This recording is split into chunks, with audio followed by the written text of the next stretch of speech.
guys. We got all 7 in last week, so it's kind of been as the season's progressed, kind of keep that same rotation. What should say about a guy like Noble? I know early in the game on 3rd down, he flushed the quarterback out of his pocket and ran and tackled the wide receiver. What's it say about his kind of type of motor and what he plays with? I mean, he's got it all on now. I mean, he's really playing at a high level. It's been exciting to watch because he's getting doubled. He's getting all these things happening to him. They never stops. He keeps battling people and finds a way to get the job done. Is that a play in film when you guys are watching that, just an example to show those younger guys to keep playing hard every play? No question. I've said if you keep hustling, sometimes you get paid for it. A lot of times you run, sometimes it doesn't happen. But when it does, it's always exciting to watch. Speaking of a guy that's hustling, Adam Schuler continues to look like he plays with a high motor every time he's in there. You've been pretty excited with his progression. He can run. He runs really well, so he shows up. For a big guy with his length and size, he's got real good speed. Reese Donahue, where's he at right now? Can continue to progress well. He played quite a few snaps compared to each week's been building on that. And, I like the way we've developed him and how things are working. Thank you. Thoughts on Christian Brown's play?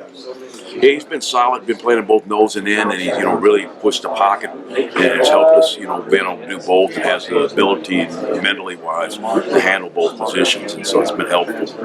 How key is his physicality this week, especially with facing a team that may run it 30, 40 times? Oh, there's no question. I mean, all of them need to play at a high level. I mean, they're as good old line as you'll see. I mean, they do it. They're very technically sound, big, strong guys, and then they got a back that's as big as the line. So it's it's a big challenge. So what's the key to starting to slow that type of attack? Yeah, you just gotta fit your gaps like you do. You just gotta be really good at what your technique, and you gotta strain. You gotta outwork them. And you got to be aggressive when you get to move. You got to move a little bit. Just keep changing surfaces up and just kind of game plan and make things happen. Mm-hmm. Tony Gibson said one of the advantages of running the 3-3 is being able to chop up the front. How big is that going to come into play this week? I think that's part of our game plan, no question about it, like everywhere. I mean, every week is making sure that you utilize having 3 linebackers and not knowing where they're coming from. That's the beauty of that defense. As far as wins and losses go, Texas has been a bit inconsistent this year. Is that just a product of how young they are? As a coach, what do you see that they've kind of had a problem with as far as putting a win up in the record?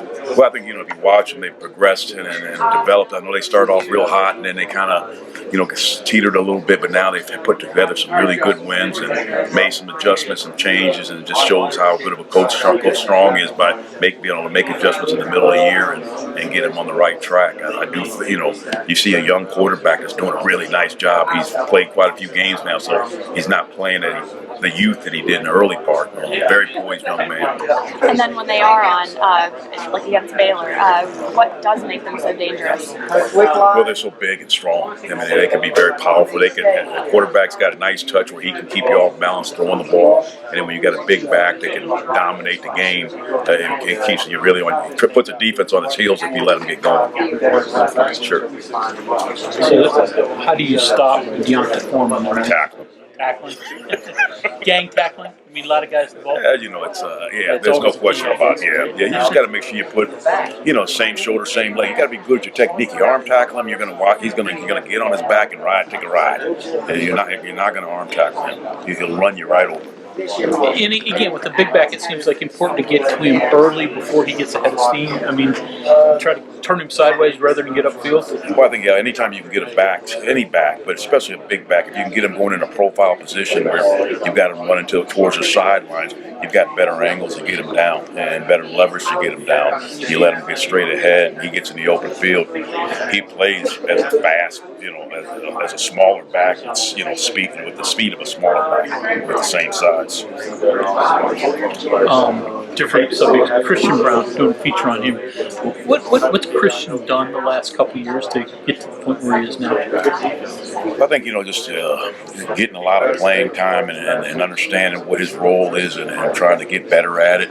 He had a really good off season. He did a great job preparing himself physically. He has the ability to play both an inside and outside position, which a lot of guys can't do.